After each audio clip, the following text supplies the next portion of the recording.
ain't easy, okay? We love our babies. They are probably the best part of us, but this is not for the weak.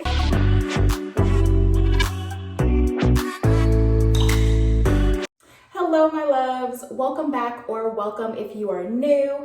And if you're new, make sure that you hit that subscribe button right down there. I would really appreciate it. It helps my growing channel, and I'm really on a journey to 1,000+ subscribers. So make sure that you stick around. We do a lot of spirituality content, mental health and wellness. I share therapy tools, and I just have a lot of great stuff coming to you. So today you are joining me in my master bathroom. I have set the mood a little bit. I got a candle going back here. I also have incense. If you see like smoke rising up, just know that it's intentional. But yeah, so I wanted to do just a little life update. My puppies are coming in and out of this bathroom. Anyways, they and my baby girl run my house. Anyways, so yeah, I'm gonna do a life update today because I know I've been gone for quite a while, and yeah, I kind of just disappeared.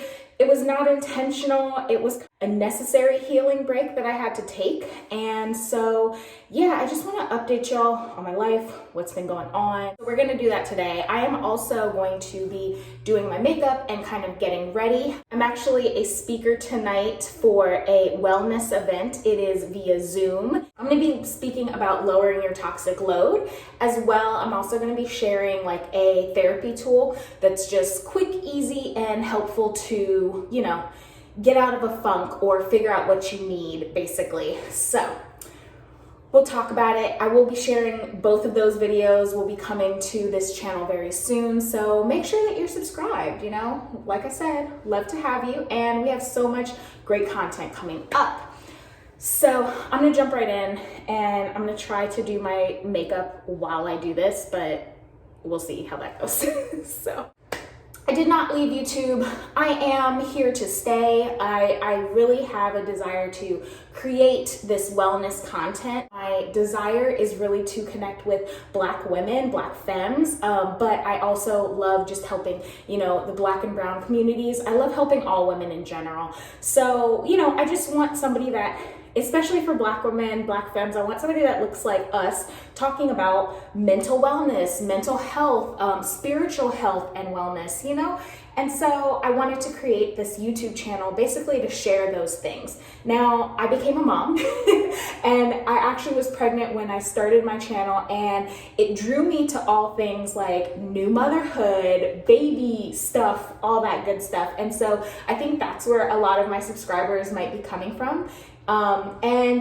I just want also moms, especially new moms, to have tools in their repertoire so that they can take care of themselves, because this journey ain't easy, okay? We love our babies. They are probably the best part of us, but this is not for the weak, okay? Like, pregnancy is a magnificent thing. Pregnancy is a journey, and so is being a new mom, as mothers. Like, even when we have help, even when, we have their father, it's like so much, we become the default parent, right? And so much, okay, my bad.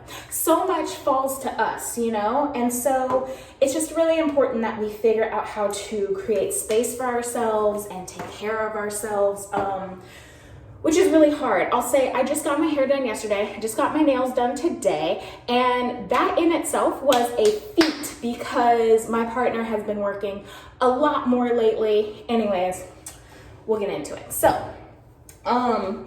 yeah, the end of last year, I actually filmed a bunch of content that I'm really excited to do and to share with y'all, but I haven't even edited it yet.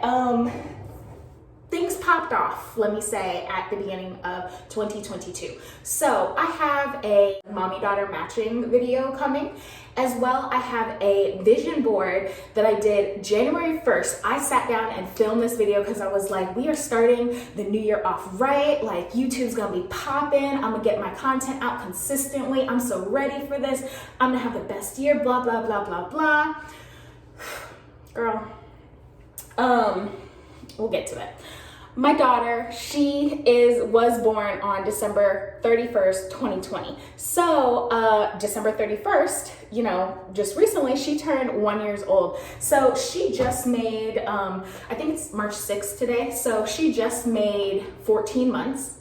And yeah, my baby girl is growing. Oh my God. And she's just like, she's walking. She did just start kind of walking unassisted, but she is walking around and doing things. And she loves to climb. That's a thing. And she's keeping me on my toes. You know, it's just so much fun because she's just so interested in things. And like, we took her to the park for the first time this past week, and she was not at all excited about the slide, let me tell you. The slide or the swing. The swing was the main thing I wanted to put her on, you know, and she was unimpressed, let me say. If I can include a video clip, I will include that, because she was just like, what do y'all have me doing here? What do you think you're doing? What are we starting with makeup wise? Let's see. Do I start with my face? My hormonal acne is still wild, okay? It's still really unfortunate and destroying my life. It's not actually, but you know, it's just a mess anyways. So I know people, so by the way, I'm doing my makeup, but that's not what this video is about. I am horrible at makeup, so do not judge me, okay? I'm just trying to look good on camera. That's what it is, okay? We are not doing it to be artists in here, okay? Her first birthday was amazing, but it was very low-key. I think like, we put so much pressure on ourselves as moms, you know? This looks crazy. But yeah, her first birthday, it was really just like chill. We stayed at home, me and my partner. I brought her, my partner had to work that day. I think it was probably like a Friday, New Year's Eve. I think it was a Friday. And so I picked up the cake that I had ordered from Harris Teeter, which, if you don't know, you can get a free smash cake from Harris Teeter, but you need to put in like a coupon thing, or like at the guest services counter, like ahead of time, like weeks ahead of time. But they were really nice. I actually brought it in like 2 days before her birthday and was like, hey, I didn't know this had to be in ahead of time. And the lady hooked me up. She was really sweet. She's just like, come in, bring the smash cake up to the counter, and we'll comp it for you. It's fine. So anyways, I got a free smash cake, and then I also ordered her a cake, like a bigger cake, so that me and her dad could have cake, because I didn't understand the smash cake theory that like, oh, they're gonna go all in and, you know, like baby stuff. When it's your baby, you don't care about baby spit as much. There's that. And also, she was like very tentative, like hesitant. So she kind of did a little bit on one side, but it was more me and her dad like picking off a piece. I'd feed her and she was like, oh yeah, I like this. This is good. So, you know, let's get started on this makeup. So that was cool. That was a very good day. It's hard for me to like not conflate that day with what happened very shortly after, basically. But so yeah, so we got a balloon. I got her one balloon, and I got her a Moana balloon that she loved and played with that for like weeks, okay? And got the cake, and we did a smash cake. We called my dad, and she did a little dance, because she dances to like the Coco Melon song. She was like the yes, yes, yes, I want to eat my peas. Yeah. So she basically would sing that. She was like, yeah, yeah, yeah. And it was super cute. And so she talked to my dad. My dad's partner sung her happy birthday, and it was sweet. It was good. It was, yeah. And then we did a smash cake. I knew my dad probably wasn't gonna want to be a part of that. So I videoed it, thinking I would probably do a video of my baby girl's first birthday. Let me know if you wanna see that. I probably will just do it because nostalgia purposes for myself, and just editing it and having it for me would be nice, you know? Anyways, so then we called Eric's sister and mom, and we put it on like FaceTime while she did her smash cake. So it was like a nice little like family-ish event. Yeah, and so that was really good. Anyways, so, you know, New Year's cool, whatever, chill. And then January 2nd came, and that morning I decided to go out and get breakfast for us at this place. I got back, set out the breakfast on the table, and I got a call from my dad's partner. And it was basically an emergency call. My dad was headed to the hospital. He was not conscious at the time, and they were working on him. And she told me that he didn't gain consciousness yet, but they were working on him in the ambulance. Now, I went to my office. I lit a healing candle and prayed at my ancestor altar. And I mean, not even probably an hour later, let me tell you, that breakfast sat on that table like all day. Yeah, so my dad didn't make it. He never regained consciousness, and yeah, so my dad transitioned. He passed away January 2nd. Interestingly enough, at 11:23 a.m. and, you know, angel number. Anyways, yeah, so I'm an orphan, basically. I did look it up. You are still an orphan, or can be called an orphan, even if you are an adult. It sucks. That's what I'm gonna say. It absolutely sucks, and I'm really gonna try not to cry. Obviously, I'm doing my makeup here. It sucks. I was devastated. I just like, my dad lives in New Orleans. We used to live there. Me and Eric and Aaliyah now live in North Carolina. So it was, you know, we got to get down there. And I just had this feeling, this sense of urgency that like, I need to get down there. Anyways, long story short, we went down there. I planned the whole service. We were down there for 2 weeks, and it was, I don't know, it was just a lot. It was a lot, but also I felt like, you know, like, I don't know, being connected to my ancestors means that I know that I have this like wild support, this wild spiritual team that is for me and rooting for me and really making things happen for me, you know?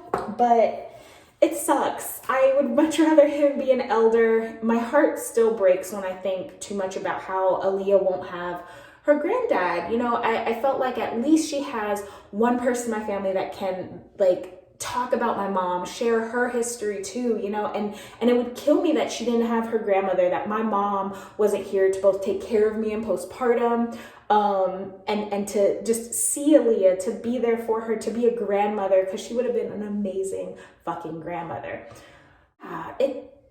It's a lot. It is a lot. So that's why I haven't been here so much, honestly, is because you know, I had all these great plans, and then I had to take care of a funeral service, and I just couldn't do both. I thought like, I even brought stuff to like New Orleans to actually like film a video, like another tarot video if I had the time, because like tarot is very much a healing thing for me too, and so I enjoy pulling cards. I love doing like pulling cards for people and, you know, meeting new clients, all that. If you want to book a tarot reading, right down there, visit my website, lavenglow.com. At any rate, so yeah, I just thought like, okay, maybe I'll have time to do a tarot reading, and I just didn't. Between like, you know, momming and getting stuff together, like putting all the puzzle pieces together, it was a lot. At any rate, it's also another thing to be dealing with his partner. I think that's why I felt the urgency to get down to New Orleans too, was to be there for her, which was also it's a complicated emotion, because it's like when somebody passes that is that close to you, it's really a time to be very selfish, okay? And that's what people tell you is like, be selfish, make sure that you're taking care of yourself, blah, blah, blah. But the fact of the matter is, you're doing stuff that is like for other people, like services, you know, is generally like, it puts stress on the family, you know? So it's like, it's not so much for me. It was like, it was something I had to do. I can honor my dad at my altar in my own way. But I do feel like, service, it's for other people. And so, as selfish as you want to be or need to be during that time, you're doing a lot of stuff for other people. And you're getting these weird, like, people don't know how to deal around, somebody passing. Like they often say the wrong things. They ask you weird ass questions, and it's interesting. Having two parents die within like 3.5 years of each other, it's very interesting. It's just like, people are wild. And to be fair, I didn't know how to necessarily deal with death or when somebody, passed for other people. It was just, damn, my face is so much darker than my body. Okay. But I didn't necessarily know how to deal with it, but now I know some things like don't say nothing. Saying nothing actually probably makes the person feel more alone. Everybody's an individual and it's different for everybody. I'm turn down the thing on this. But it's like, say something. Just like, I'm sorry for your loss is very appropriate. It doesn't heal anything, but it's nice to not be alone in those scenarios of somebody very close to you passing. So make sure you reach out to your friends. Like, I think that's where I realized like who was really there for me and who wasn't, was around my mom and around my dad, and who did say something and who didn't, because it's just like, okay, like, I think my dad, it's so heavy because it's like compounded grief, right? You're always grieving when you lose a loved one. And so I'm always still grieving my mom. Now it's gotten softer, but it's always still there, right? And you could say it's gotten softer in some ways and and maybe harsher in others, But so yeah, it's been interesting. But you really find out who's there for you and stuff when somebody passes or when you have a tragedy happen, I think that when you have great things happening, like the birth of your child, and when you have tragic things happening, like the death of a parent, they'll both bring out different things from people. People will be jealous if you're doing well, and they may not just say anything if you're doing poorly. I don't know. It's weird. Anyways, so we spent 2 weeks in New Orleans, and that was a lot because it was just like off of a normal schedule. Not that me and Aaliyah had like a great schedule, which I'll get to in a bit, but it knocked everything out of whack, all the things I kind of planned to do. Like we had like a first birthday shoot for her planned, and I had to move that back. Whole lot of like rescheduling and all that great stuff. Anyways, so I'm still dealing with that. Right now, it's just a lot of things to take care of with my dad's estate and with his stuff, It's a lot. It's a lot to handle all on your own. And I really don't have anybody's help with anything. A little bit of his partner, but even that, not really. So it's just a lot, yes, I am an only child. And like I said, I'm a new mom. So I think, and it's just, oh girl, it's a lot. So anyways, that happened. When we got back from New Orleans, my partner, his work was great about it. He was doing a little bit of phone calls here and there while we were there, but like he was there with me and Aaliyah for 2 weeks, and the puppies always have to come. But he was there, and then when he got back, it was like his job like hit the ground running. Like they were so busy, they were behind, it was just like crazy. And so we ended up working like 6 days a week, which I am a stay-at-home mom. Yes, I work a little bit at home too, but I'm a stay-at-home mom. And so that means I'm with Aaliyah a lot more often by myself. So that meant a lot less time to film videos. It means I'm tired more often, especially while grieving, Anyways, so it's been a time. 2022 has already tried your girl. But we're bouncing back, you know. I have had bouts of dipping into depression, which I really haven't had. So I have a very long history of depression, but I really haven't had a real bout of depression probably since a little before my mom. She was sick for so long, and I was in trauma mode. It was very traumatic being a caretaker, being a therapist at an eating disorder clinic, just trying to manage my mental health. It was a lot, right? So I can safely say I was depressed back then and, you know, on anxiety meds at the time too. And then, like, shortly after my mom, I was probably definitely depressed. When she transitioned, I kind of like to use the word transition instead of passing or died, whatever, because I do believe they're just changed shape, right? Their spirit changed shape. It's not gone. They're still here. They're still with me, but they have transitioned to a different, like, level and a different plane, right? So I just, yeah, I really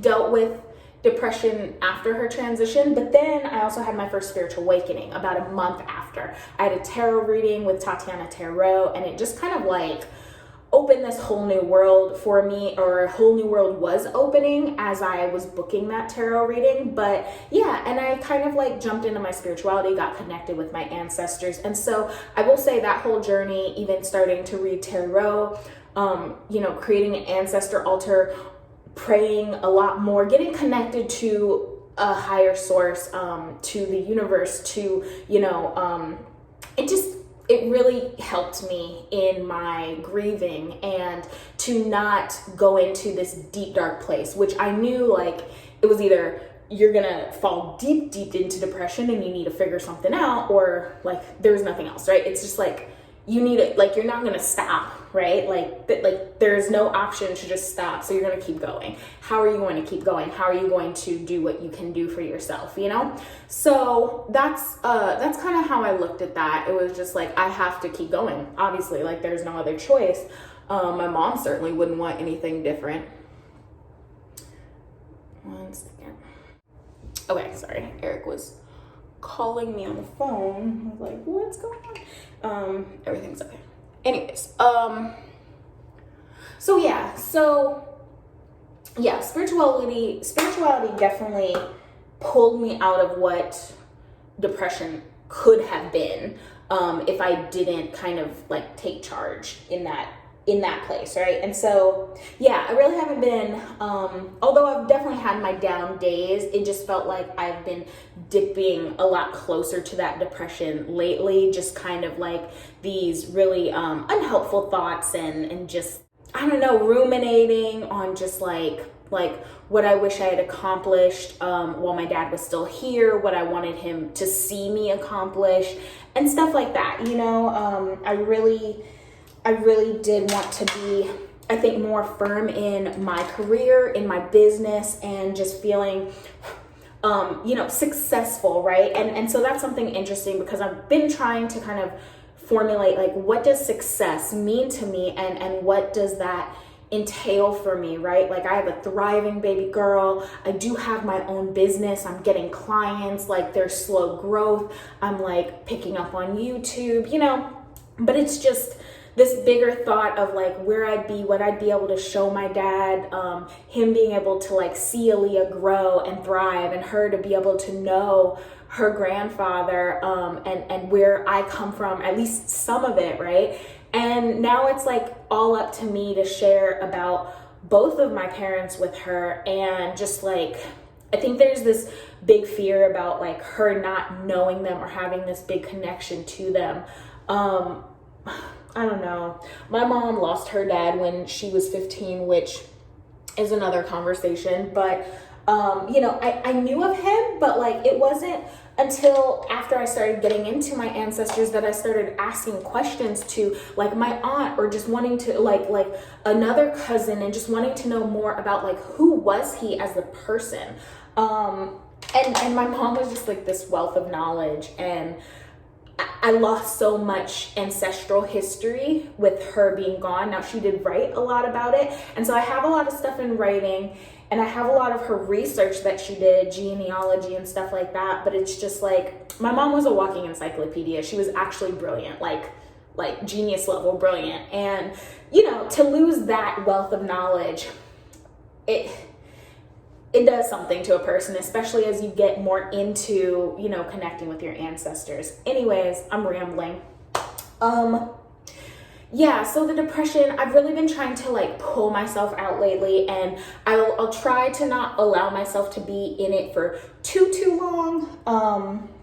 Just because like I know where it can get, right? And it's like Aaliyah definitely helps me to stay grounded, stay more aware, or, you know, keep moving, because it's like certain things I have to do for her, certain routines in the day, even though it's not at like the same time each day. It's like we have to do, right? I have to get up and get her breakfast, and I have to, like, my puppies, having Huey has always helped me kind of stay in line, right? It's like I have to get up and take him out to walk because, you know, he has to go pee. Like, so I think having other people to take care of, especially like my beautiful daughter, it's helpful, but then also it's another like heavy thing, right? So having somebody so reliant on you and, you know, always like pawing at me, like pulling down my shirt to like get boob and stuff like that, it's a lot. So even like when we came back,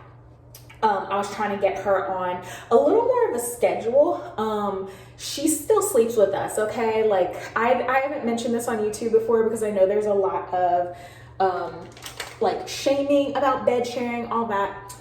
We all talk about that in another kind of baby sleep video, but, you know, that's been the healthiest thing for us. In a lot of like other countries, bed sharing is like the first thing that they do because, you know, lack of space, or because you want to keep baby clothes. For breastfeeding mamas, it's actually more recommended, not necessarily by like medical professionals in the US, but whatever. It works for us. She's safe. She good, okay? But she sleeps with us, and that means that I don't even have my bed or nighttime, right? Because like I have to be right there when she sleeps. She will roll until she hits one of us, so it's generally like one of us has to be in the bed, and that's usually gonna be me. She still goes to sleep on the boob, and so she basically needs boob in order to fall asleep.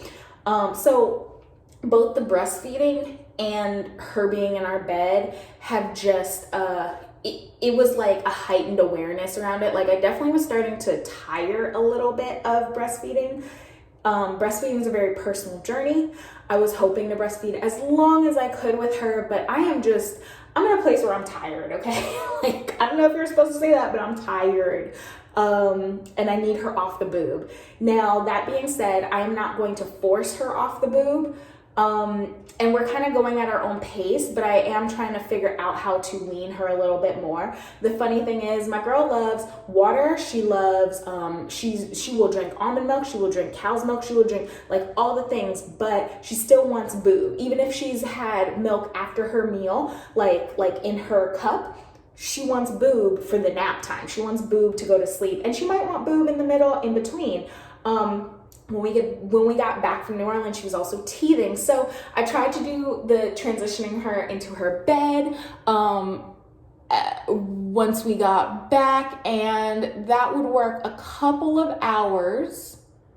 I can't talk while I'm doing this. That would work for a couple of hours.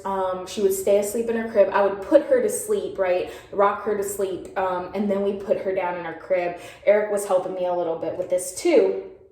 But mind you, he also has to like work often enough at night. And so it was just another thing, you know, on my plate that it was just a lot sometimes to put her to sleep.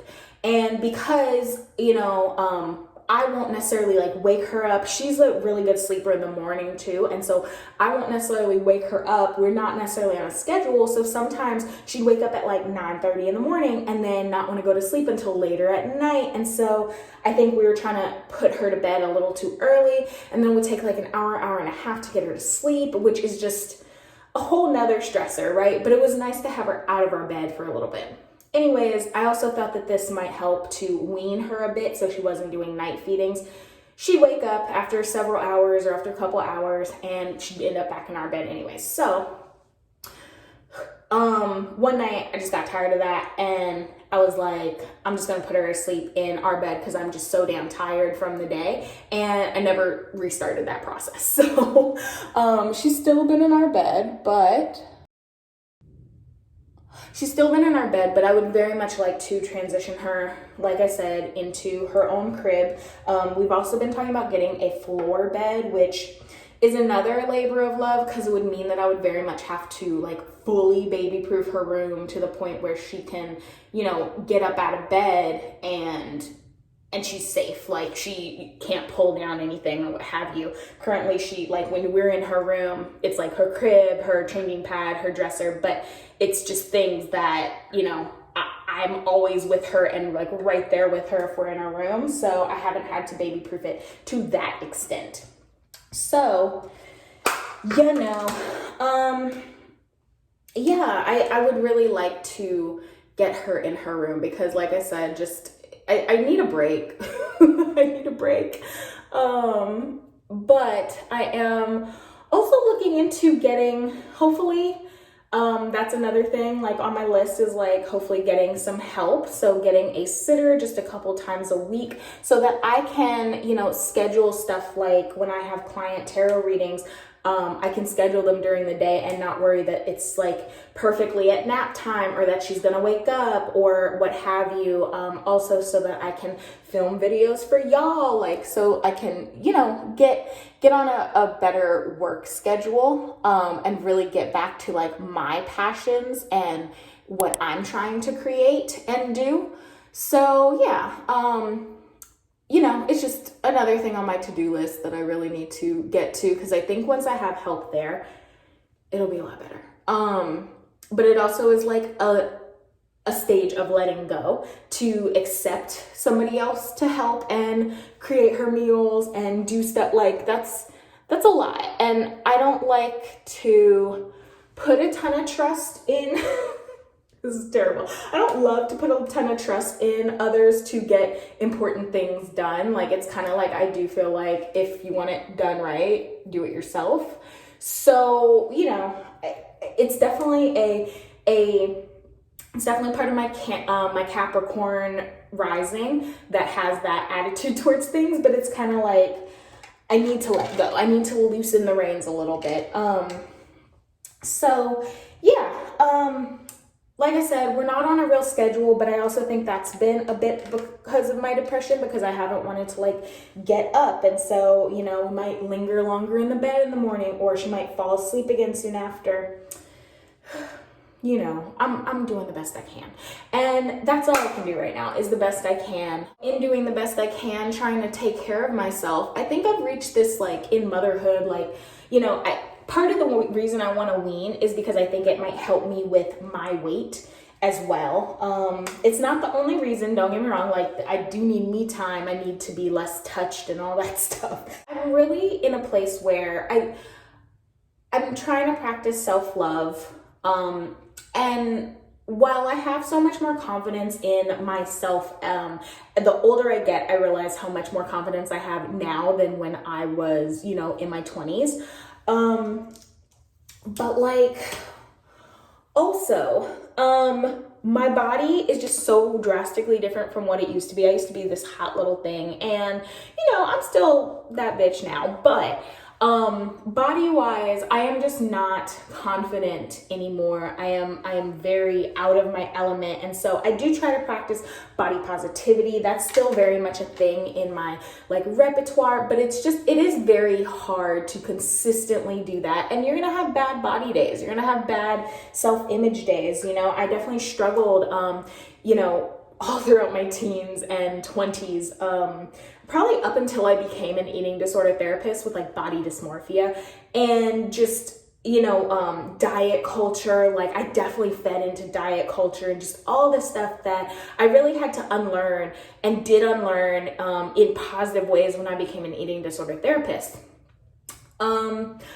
putting those things into practice when your body is drastically different, and it's like it changes so quickly. You know, it's like being pregnant, I felt glorious and glowing and beautiful and abundant, and my daughter's inside of me. She's like my little like my road dog, being like right there with me. And now it's just me in this body, and I have to be comfortable with it just being me. You know, people don't glorify postpartum bodies. They glorify you pregnant or you as your hot young self. But you know, the postpartum body is like, it's like looking at the snapback, like that's glorified, you know? And I did not snap back by any fucking means, okay? I have even gained weight because of breastfeeding. So it's been really hard just to feel confident and feel like my best self. I also know that it's not healthy. I am not at a healthy weight. I know this because my joints hurt. Like it's a labor to get up and do things that used to be quite easy for me and should be easy for me at my age. So that's been another, you know, thing, obviously. And so I do my hair. I try to do my nails to like feel good in my body and still like, you know, like adorn myself and love myself and practice self-care in those like kind of more materialistic ways versus like spiritually or emotionally. Like I do that too, but you know, that's what I mean by materialistic, the outer, right? But it's hard, y'all. So, I have started intermittent fasting and kind of committing to that. I have cut out a lot of sugar because I was still eating a lot of sugar.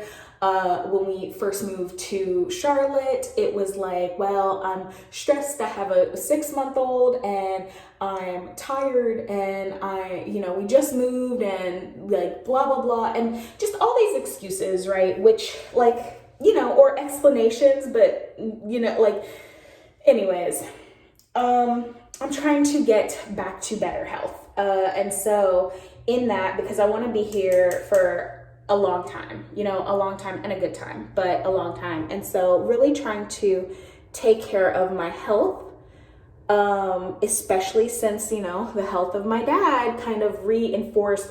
Like I went on this health kick after my mom transitioned, especially with cancer and just her poor health. It was like, okay, I need to get my health in order. So I became vegetarian, you know, I was just a lot more of a healthier person after that, and became a lot more aware of toxic loads and how do you lessen your toxic load? How do you not take on as much stress, blah, blah, blah. And somehow like some of that, not all of it, but some of that has been lost, you know? And I think this reset me in a way of like, you really need to take care of your health. Your dad had these ailments, your mom had this. And so it's just, yeah. My dad did pass suddenly, by the way. It wasn't expected at all.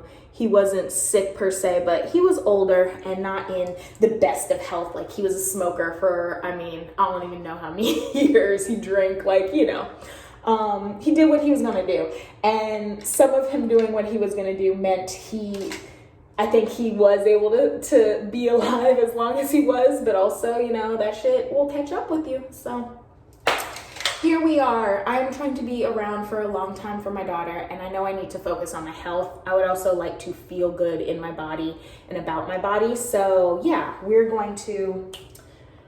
gonna do my hair. Now I got my hair done yesterday, but I'm just going to bump it a little because I like a little bit more body. If I don't have it pinned straight, I would like, you know, some more voluminous curls. But so yeah, I'm trying to find moderation at this point with sweets and stuff like that. Moderation in, you know, I can have sweets, but I'm just trying not to have them every day. I'm trying not to like binge sweets, which I was definitely doing. You know, I can have a soda every once in a while, but I'd rather have like water and kombucha or something like that, you know. So yeah, just trying to practice self-love in that more physical way. So that's what's going on with that. And then I guess finally, so my business, Lavenglow Organics, So if you're part of like the spiritual community, you might know that a lot of spiritual pages have like fake pages of them, like several fake pages. Like you will probably get friended by, a fake page of somebody that you do actually follow. I thought that this only happened to like the big pages with like hundreds of thousands of followers, but no, y'all. Apparently I've made it because Lavenglow Organics has a fake page, okay? It is a fake page and I'm so pissed. It's Lavenglow Organic. They don't have an S on the end of Lavenglow Organics, which is my actual business name. And they've been messaging and DMing people like, oh, my ancestors led me to you, like blah, blah, blah. Do you want like a reading? And so I just want to say, please don't get scammed.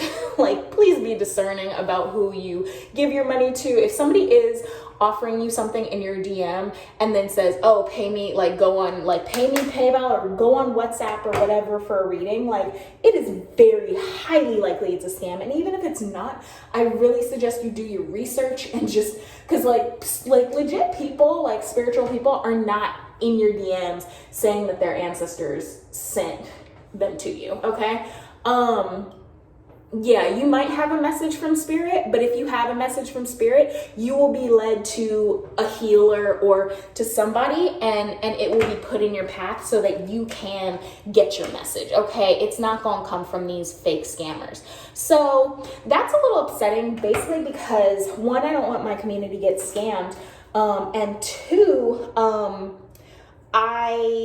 they used a picture that I put up on my business page and on my personal page of my dad and I, like me when I was a baby. So it really pisses me off that they use such a personal picture, especially of my father when he just transitioned, that pisses me off. So I know that my honorable ancestors and my spiritual team are like on it, like they ain't gonna get away with it, this person who's scamming and using my business name for their shit.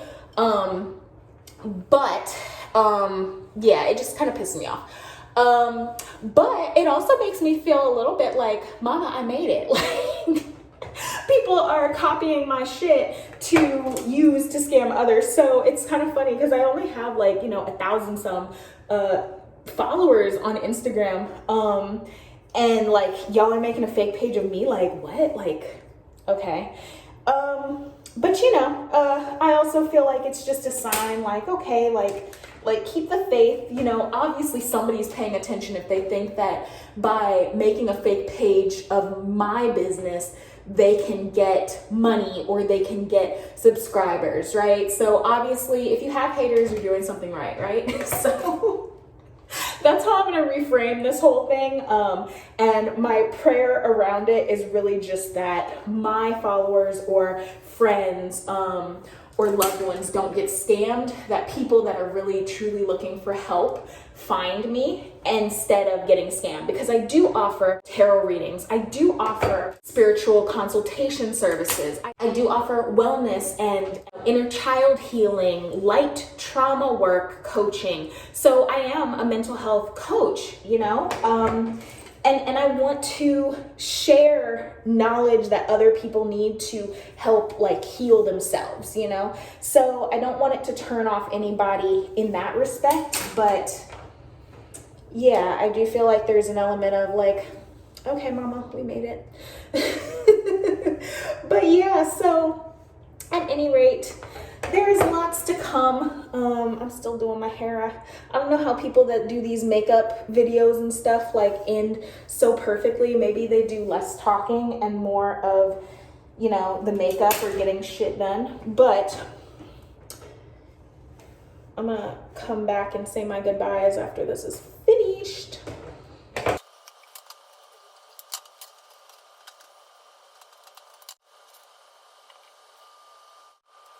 Okay, so I love this mascara, by the way. It's just Maybelline. I don't know why I'm not looking in the mirror. I'm using this like, it sticks to the mirror, this like stand that sticks to the mirror to hold my phone. and I must say I really like it. I really appreciate it. I might have to figure out how to do more like updates with me or talks with me. I want to bring so much more dynamicness to my channel. I'm not like a lifestyle vlogger by any means, but I also have this desire to do some of that, to, just share some of my life with y'all. A mom, a businesswoman. I do enjoy sharing with y'all. I think that it's necessary, to create community. I love YouTube, and I love some of these like chat with me, get ready with me videos, and so I don't know, we'll see. Let me know if you like this kind of content. I might do some more of them. And yeah, so like I said, we do a lot of spirituality talk. I'll be doing informational and like educational videos on my channel. I'll have a lot more of those. I will be doing a lot more like sharing of therapy tools. That's kind of where a big portion of Lavenglow Organics came into play. I feel like sharing it as a Black therapist or former therapist, and as a Black coach, I really feel it's important to get these tools out so that, a lot of Black people especially don't get these tools until they are in therapy or until they're in some type of program. And a lot of us just don't get into therapy, although it's becoming more constant, like more appreciated, or like more of a thing these days. Just traditionally, there's just such stigma in our communities about mental health, right? And so we don't get help until it's like way too late, until we're in the system in some way, shape, or form. And so, I always really wanted to be able to disseminate this information in a more widely shared way that is easily accessible. So that was the whole point of Lavenglow Organics. If you go and make sure you're following us on Instagram, by the way, Lavenglow Organics with an S on the end, okay? It's only one business page that I have, BT Dubs. But follow us there and scroll all the way down. We have a bunch of tools and therapy tools and just helpful tidbits that I've shared over the 2 years that Lavenglow has it been 2 or 3? It's wild how time has flown, but we have a lot of tidbits about mental health and wellness over there on my Instagram, but I will be sharing a lot more here. So like I said, make sure you are subscribed to this channel. Like this video for me. It definitely helps this channel and just other people find my channel. And I'm really trying to hit 1,000 subscribers. That is my goal for the first several months of this year, and I just cannot wait to continue growing this platform, this sacred space to chat about all things mental health, spiritual health, wellness in general, for Black and brown women, for mamas all over the place, but yeah, so that is my life update. Where am I now? I am trying to get back to consistency with YouTube. I really, I don't know why I'm looking at y'all, I'm sorry. I'm trying to get back to consistency with YouTube because I really enjoy creating videos. I enjoy sharing, information and educating. I do feel like I'm a teacher and a healer at heart and spirit. And so, yeah, I'm just super excited to get back to that, and be able to create a lot more great content for y'all. So stay tuned. Thank you for being here with me, especially if you reached the end. I love you. You are amazing. Thank you for just sticking around and riding with me. Thank you for subscribing. Share with a friend, share with family, share with a lover. And yeah, I will see you guys next time. Bye, guys.